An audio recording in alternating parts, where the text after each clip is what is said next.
Hello, and thank you for joining me today. My name is Fiona, founder of Lotasi. I'm joined today by Joe Mutuku, brand strategist. And today we're having an interesting conversation about the psychology behind branding, right? Okay. So we can start with you sharing a little more about yourself and what it is that you do. Okay, so my name is Joe Mutuku, as you've heard. I'm an entrepreneur as well. I'm a brand strategist. I help businesses in their branding and marketing needs. Hmm. Yeah. Um, what else do you want to know? What is it that a brand strategist does? So, a brand strategist is almost like a guide Hmm. that helps you map out a way to be able to reach your goals as a business, as an individual, Hmm. through like a strategic plan. Hmm. Yeah. What is the difference? So I know I've seen some of your content Mm-hmm. online, Mm-hmm. on LinkedIn, Mm-hmm. which is even why we're sitting here. Mm-hmm. So there's the personal brand and then there's the Mm-hmm. business brand. Yes. Is there a way of differentiating the two? What are the factors that people need to consider? Yeah. So a personal brand is individual, it's personal, Yeah, and a business brand is like it's confined in an entity. yeah, So maybe the best example is Tesla. Tesla is a brand, yeah, and Elon Musk is also a brand. yeah. But you can see they kind of like feed off each other in Uh-huh. terms of what Tesla does brings light to what Elon Musk does, and vice versa. What Elon Musk does brings light to what Tesla does. So it's almost like if you're an entrepreneur and you're pursuing a personal brand, it can help you even bring attention to your business, and vice versa. Does one necessarily need to precede the other? Not necessarily, but there was, if you were to like want to start with one, Yeah. you would start with your personal brand first, because people relate better with people than with entities. Okay. So if you want to like make that connection quicker with people, you want to build the individual that they can see first, and then when you build something, they can be able to associate with the individual that they know. Yeah. Yeah. So tell us about your journey. So I started. I stumbled my way around where I am today. Uh-huh. But I know I had a passion for design. Uh-huh. So I went and studied design in University of Nairobi. Uh-huh. From there, I got hired in some marketing and advertising firms. I worked there for a few years. Then I got hired by a branding firm. And that's when I started interacting with a lot of brands, not just local ones, but international ones, because we were helping make them. So, and then I got to understand very important truths that I fell in love with, the idea of problem solving through design rather than just creating beautiful things. So, and I'm sure you can agree with that in a sense, because branding started to be a little bit more psychological. Color was no longer just color, like it meant something. Shape, form, and all those things, like they had a specific impact in communication. And so I kind of like fell in love with that idea, and I have been doing that ever since. Decided to start my business years later, just to be able to focus on the local and the African entrepreneurs who didn't have that information of knowing that branding, like there is more to what these superficial things are. What would you say is the difference for you that you've noticed between marketing and branding? So I think of it like this. Before you can market anything, you need to be able to brand it. Before you can, so there's a concept that I share in my masterclass. It's called the 3 Ps. So basically, in those 3 Ps, what I'm trying to say is I'm trying to segment those ideas that people have into different sections that they can be able to understand. So the first P is the product. So you have to identify what it is that you are actually selling. And within that product, the strategy that you need to come up with is called a business strategy. Then you have the second P, which is called perception. And then in the perception now, you're trying to build a perception in the eyes of your audience. And for that, you need a brand strategy. So only when you've been able to build a product, the P and the second perception, can you go and promote, which is the third P. Promotion is now what is marketing. You going out there and spreading your message. So if you're going and spreading your message without the first and the second, then you're not going to be effective. So when you find a lot of people, individuals or companies doing a lot of promotion, they don't have a product to promote, or they have no idea of the perception that they want to promote, then they end up failing in their pursuit. But if you started from that sequence, start with the product that you're offering, then the perception that you want to build, and then now you're promoting those two. Okay. Does that make sense? Yeah, it does. And I think so for me, as a psychologist, the interest then would come under the aspect of perception, right? So as an entrepreneur, if I have either a product or a service that I want to sell, there's the intent, which is I want to be able to make money. That's number one, right? But number two, there's a story that I want people to say or tell about the thing that I'm offering, whether it's a product or a service. So what's the kind of thinking that I would need to apply to be able to build perception that is favorable for my product?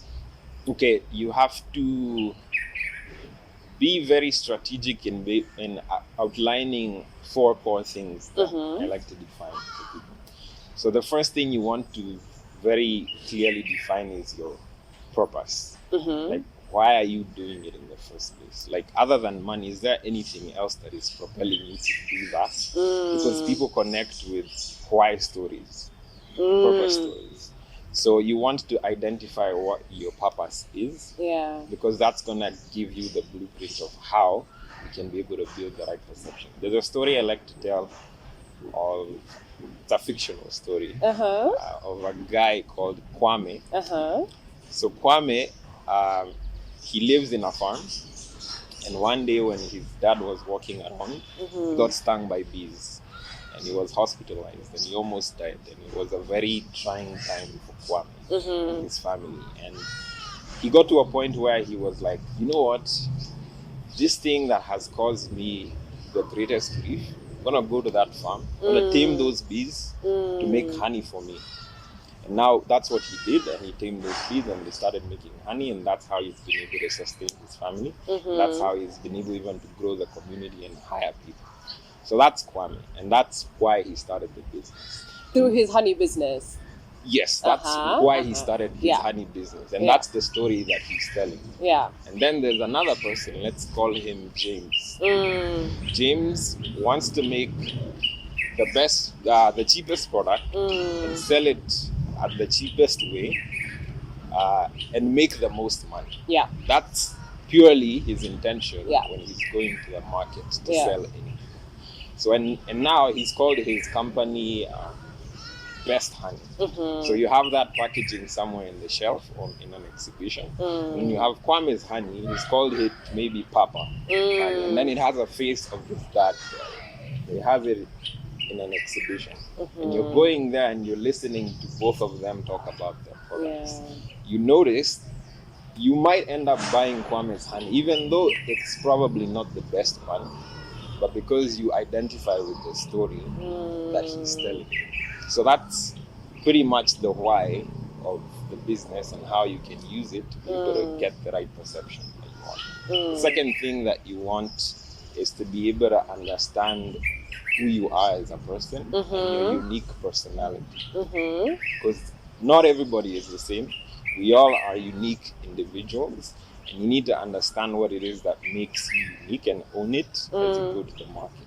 Maybe people perceive you as very relatable and warm, and you just have an energy that they like. You need to be able to own that, either in your personal brand or in your business, and go out there. If you're trying to not do that, then people will not have a way of connecting. So because people connect with different vibes, and they only buy the product once they've made that connection. Right. I give the example also of if I am a person that sustainability and care for the environment is something that I like, and I find people like have that vibe in terms of What they're offering. what they're offering Yeah. and their personality. Yeah. They might be selling t-shirts at 5,000 shillings. Might be that not a very good quality t-shirt, but I'll still buy because I connect with them in that way. So you wanna almost be very clear about what it is that makes you unique and own it, because that's how you're gonna make the connection with people. Where entrepreneurs go wrong is where they focus so much on the product that they're selling, and think that that's what people want to buy, but the product is the catalyst for an experience that people want. It's not the thing that people directly want. No one wakes up in the morning and that says, makes sense. and says, I'm gonna go to the store and buy champagne and then drink it by myself. But when someone closes a business deal, they're like, you guys, we need to go and get champagne. Why? So you want to sell to them celebration. Yes, the experience they want is to be happy, to be merry, to be in communion with other people. So then the product is the manifestation of the experience that they're seeking. Okay. So that's the second thing. You said purpose and you said personality. Personality, promise. Promise? So you want to make them a promise that you can keep. If you are an entity or an individual, you want to go out there and be very vocal about something that you can help someone achieve. Because people are going to connect with that declaration that you made. And when they come and that promise is met, like a connection is formed and loyalty is formed. So I'll give you an example of, I don't watch football, but it always intrigues me. There's a team called Liverpool. So this is what they've defined as their brand promise. You will never walk alone. Yes. You realize they are not promising that you will win. That they will win.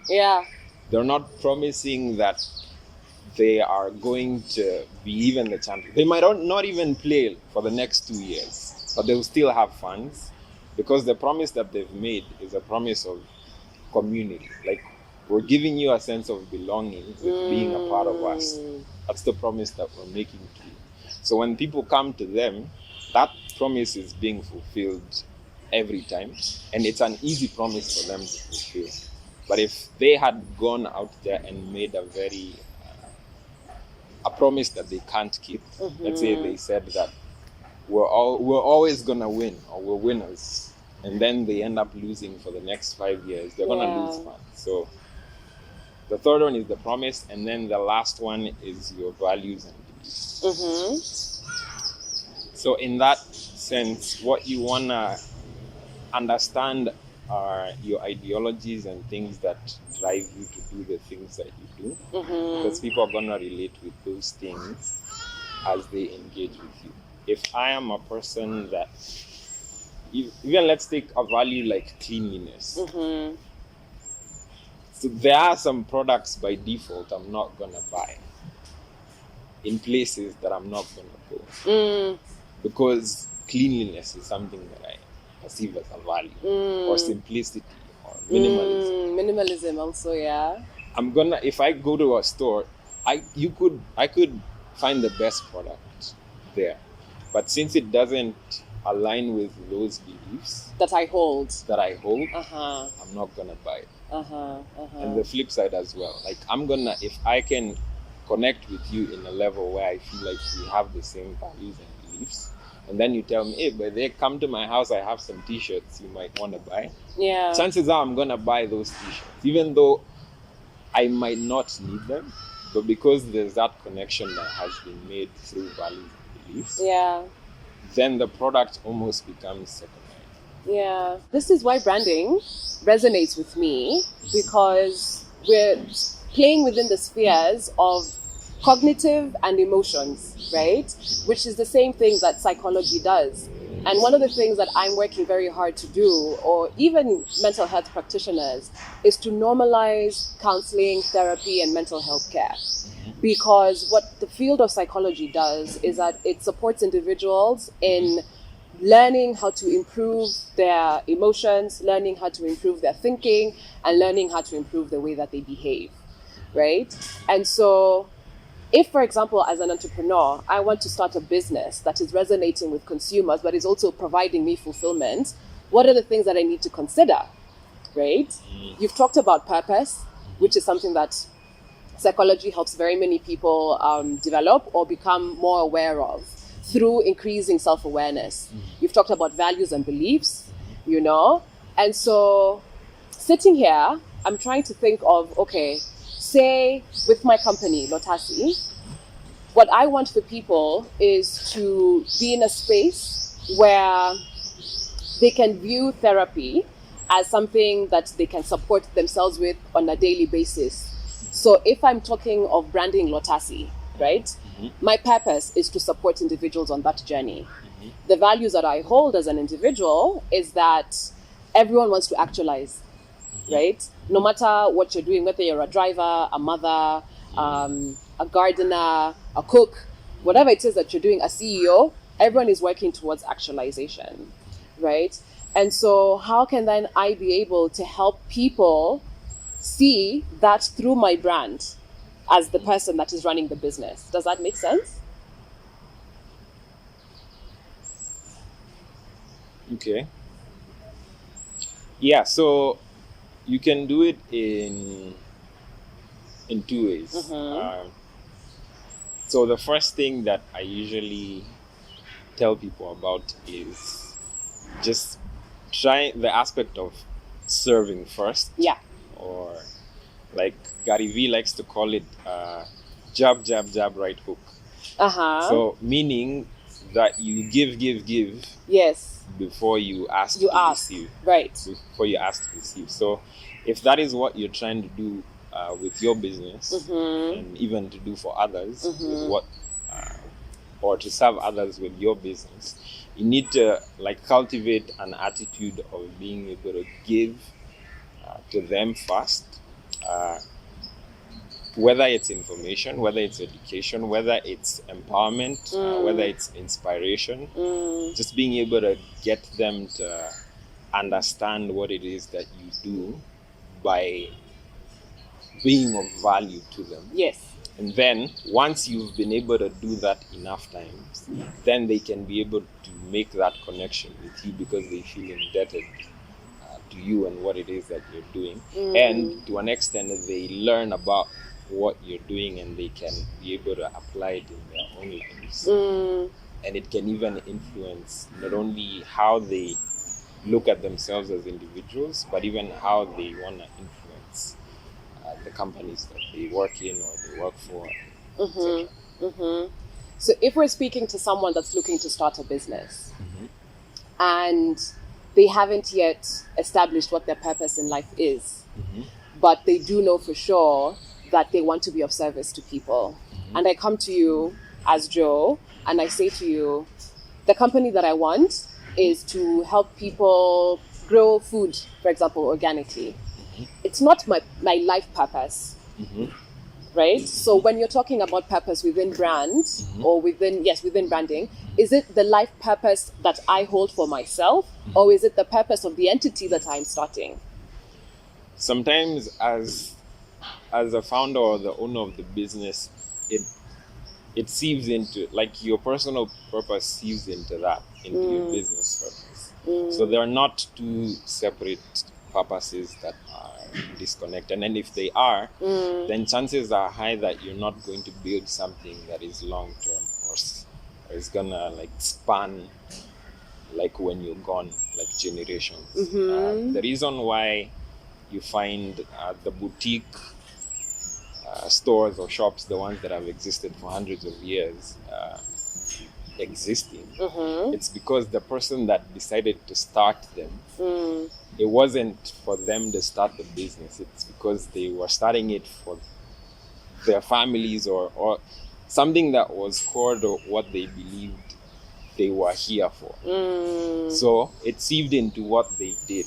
So as a business, and I think that's where I think being able to understand psychology and your emotional state is important. Yeah. Is you need to start from there first, knowing what it is that you're trying to do as an individual, what your purpose is, before you can influence people, before you can try to infect people or invite people into what it is that you're doing. You have to have some sort of awareness about what it is that you're doing for yourself first, so that you can do it for others.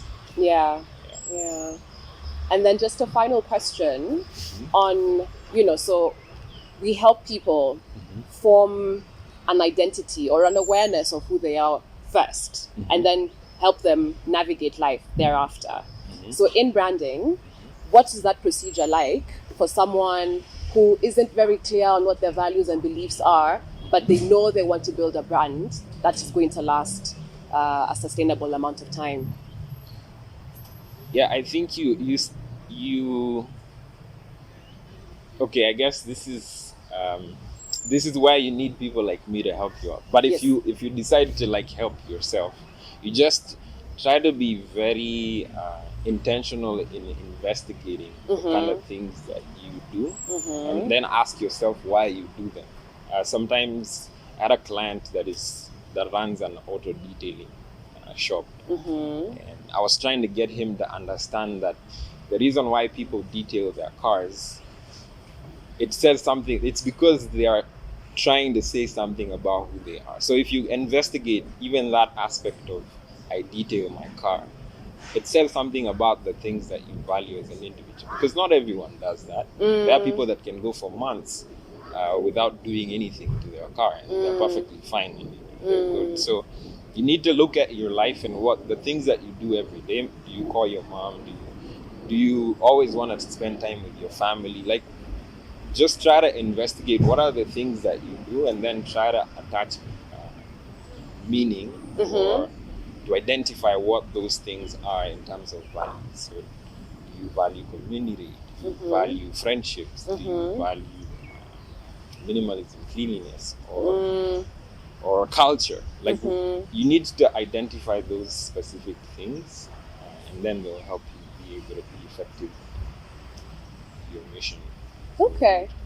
And then at what point is branding most effective? Do you want to do it at the very beginning as you're starting out? Do you want to do it at the end once not the end, but like sort of in the middle, once you've already gathered a few insights from consumers, you tried and maybe failed, then it's resorting to branding to help with the learning that you've achieved, then it informs how you go ahead with your branding. At what point would you advise that branding should be taking place? I think, okay, so if it's a business brand, then that should only take place once you've been able to figure out the business aspect of it. Which is what you're saying, the business strategy. Yes. Yeah. Is this something that people want, that I can sell, that people will buy and will come back and buy? Yeah. First of all, that needs to be there. If that isn't there, trying to build a perception when you can't even solve a problem, it's kind of difficult. So that's that. But in terms of a personal brand, I feel like innately we are all personal brands. It's just that people don't intentionally pursue them. So for a personal brand, you can start even today. Just try to ask yourself, who are you and what do you want to offer the world that only you can do it? And then now try to live your life to align to that mission and to be able to bring people in and influence them in that way. So if for you helping people is something that is innate to you and your purpose and your mission, then identify what are the things that you're good at that you can help people at, and then go and try to build a brand in that. What would you say are the things that you've considered as you're building your personal brand? I think it's just that example that I've given you. So I came across a quote by a guy named Zig Ziglar that I felt really resonated with me. So it says that you can have everything you want if you help enough people get what they want. And as an individual, I feel like helping is a very big part of my purpose as an individual. So and I just happen to be an expert in branding. So I kind of like merged those two things together and Yeah. figured, why don't I help people be able to build their brands? Because that's the one thing that I'm really good at, and I want to help people. So it's almost like a no-brainer. Yeah. Yeah. Okay. Well, thank you so much, Joe. I really appreciate that you took the time to sit here with me. So there we have it, guys. Thank you so much for tuning in. And thank you to Joe for sharing his wisdom with us on what exactly it takes to be able to build a personal brand and a business brand. I hope this video inspires you to be able to begin the work to increase your self-awareness, to be able to support you in the work of building your brands. And also a huge thank you to the team here at Palette Cafe for giving us this beautiful space to come and record our video. And until next time, I'm sending you all love and light.